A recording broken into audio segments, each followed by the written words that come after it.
आज बात करते हैं भारत के दिल यानी मध्य प्रदेश की, उसके जन्म की कहानी की। देखिए, आज जो नक्शे पर हमें एक राज्य दिखता है ना, वो असल में आज़ादी के बाद 79, जी हाँ, 79 अलग अलग रियासतों को जोड़ के बनी एक बहुत बड़ी पहेली थी। तो चलिए आज इसी पहेली के टुकड़ों को एक एक करके जोड़ते हैं। तो सबसे बड़ा सवाल यही था, आखिर 79 अलग अलग रियासतों से एक राज्य बनाया कैसे जाए। जरा सोचिए, हर रियासत का अपना राजा, अपने अलग कानून, अपनी अलग पहचान। इन सबको एक साथ एक धागे में पिरोना, वो भी एक नए आज़ाद देश के लिए, वाकई एक बहुत बड़ी चुनौती थी। तो इस बड़ी चुनौती से निपटने के लिए एक खास फॉर्मूला निकाला गया, पार्ट ए, बी और सी सिस्टम। इसे आप एक तरह का मास्टर प्लान या ब्लूप्रिंट समझ सकते हैं। इसमें किया यह गया कि भारत के सभी ब्रिटिश प्रांतों और रियासतों को 3 अलग अलग कैटेगरी में बांट दिया गया, ताकि उन्हें जोड़ना और उनका शासन चलाना आसान हो जाए। आइए देखते हैं कि यह सिस्टम आखिर था क्या। तो आगे हम क्या क्या देखने वाले हैं। सबसे पहले बात होगी पार्ट ए की, यानी ब्रिटिश विरासत की। फिर आएंगे पार्ट बी पर, जहां बड़े बड़े राजघराने थे। उसके बाद समझेंगे पार्ट सी को, जिसमें छोटी छोटी रियासतें थीं। और हाँ, भोपाल की एक बहुत ही दिलचस्प कहानी है, उसे भी जानेंगे। और फिर आखिर में इन सारे टुकड़ों को जोड़कर पूरी तस्वीर देखेंगे। तो चलिए शुरू करते हैं पहेली के पहले और सबसे बड़े टुकड़े से। ये थे पार्ट ए राज्य। अब ये पार्ट ए राज्य कौन से थे? ये वो इलाके थे जो सीधे सीधे अंग्रेजों के शासन के अंडर आते थे। और मध्य भारत के इलाके में इस कैटेगरी का सबसे अहम हिस्सा था सेंट्रल प्रोविंसेस एंड बरार। अब देखिए, ये इलाका ना बाकियों से काफी अलग था। क्यों? क्योंकि यहाँ पहले से ही अंग्रेजों का बनाया हुआ एक मजबूत एडमिनिस्ट्रेटिव सिस्टम, मतलब एक प्रशासनिक ढांचा मौजूद था।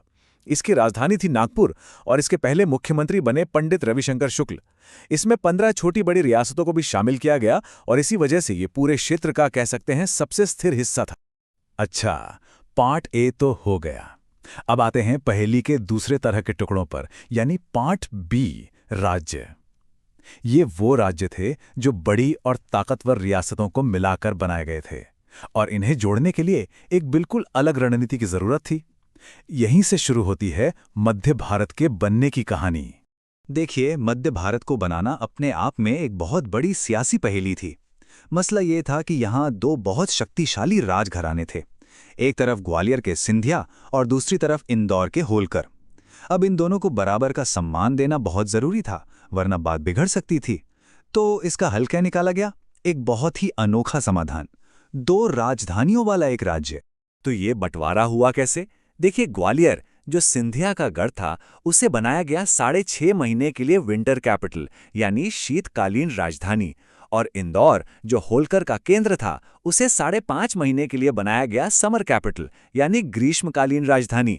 और तो और जीवाजीराव सिंधिया को राज प्रमुख बनाया गया, मतलब राज्य के संवैधानिक प्रमुख। इस तरह से दोनों ही राजघरानों का मान सम्मान बना रहा। चलिए अब पहेली के तीसरे तरह के टुकड़ों की बात करते हैं। ये थे पार्ट सी राज्य। अब इस कैटेगरी में कौन था? इसमें थी छोटी छोटी रियासतें, जिन्हें एक साथ मिलाकर सीधे सीधे केंद्र सरकार की देखरेख में रखा जाना था। और इसकी सबसे बड़ी मिसाल थी विंध्य प्रदेश। विंध्य प्रदेश जो है, वो बुंदेलखंड और बघेलखंड की 38 रियासतों को मिलाकर बना था। 38, जरा सोचकर देखिए, 38 अलग अलग शासकों को मनाकर एक प्रशासन के नीचे लाना कितना मुश्किल काम रहा होगा। इसकी राजधानी रीवा को बनाया गया और महाराजा मार्तंड सिंह इसके राज प्रमुख बने। लेकिन एक टुकड़ा ऐसा भी था जो इस पहेली में आसानी से फिट होने को तैयार ही नहीं था, और वो थी भोपाल रियासत। इसकी कहानी बाकी सबसे एकदम अलग है, थोड़ी ड्रामेटिक भी है। कह सकते हैं कि ये वो आखिरी और सबसे अड़ियल टुकड़ा था जिसे जोड़ने में काफी मशक्कत करनी पड़ी। हुआ ये कि भोपाल के नवाब हमीदुल्ला खान भारत में शामिल ही नहीं होना चाहते थे, लेकिन भोपाल की जनता बिल्कुल इसके उलट चाहती थी। प्रजामंडल आंदोलन के बैनर तले लोग विलय के लिए आवाज उठा रहे थे। फिर जनवरी 1949 में बोरास में प्रदर्शनकारियों पर गोलीबारी हो गई, और इस घटना के बाद दबाव बहुत ज्यादा बढ़ गया। आखिरकार 1 जून 1949 को नवाब साहब को झुकना पड़ा और भोपाल भी एक अलग पार्ट सी राज्य के तौर पर भारत में शामिल हो गया। तो अब तक हमने पहेली के चारों मुख्य टुकड़ों को समझ लिया है। पहला, सेंट्रल प्रोविंसेस एंड बरार। दूसरा, मध्य भारत। तीसरा, विंध्य प्रदेश। और चौथा, भोपाल। अब वक्त है इन सबको एक साथ रखने का और पूरी तस्वीर देखने का। तो सवाल ये है कि इन 4 बड़े हिस्सों को बनाने के लिए, यानी सेंट्रल प्रोविंसेस, मध्य भारत, विंध्य प्रदेश और भोपाल, इन सबको मिलाकर कुल कितनी रियासतों को एक साथ लाया गया था? ये जो नंबर है ना, यही इस पूरे काम की विशालता को बताता है। 79, 79, जी हाँ, 79 अलग अलग रियासतें। यही वो ढांचा था, वो बुनियाद थी जिस पर आगे चलकर हमारे आज के मध्य प्रदेश का जन्म होना था। तो ये 79 का आंकड़ा आया कहाँ से? चलिए इसका हिसाब लगाते हैं।